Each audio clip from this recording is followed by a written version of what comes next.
Good day everyone. I would like to introduce to how to create a simple login program using C++.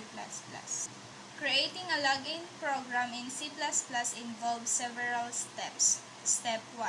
Include necessary libraries. Include the required libraries for input, output, and string manipulation. Step 2. Define correct credential.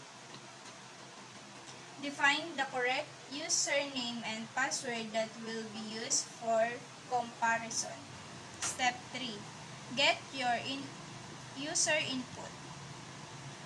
Prompt the user to enter a username and password. Read the input using SYN. Step 4. Check credential. Compare the entered credentials with the correct one. If they match, print a success message.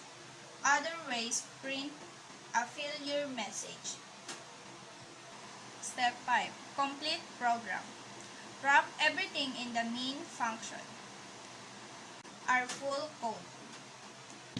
This is a basic example for more realistic login system. Consider using a secure method to store password, such as hashing, and potentially implement error handling and user registration failure. Additionally, real-world applications often involve databases to store and retrieve user information securely.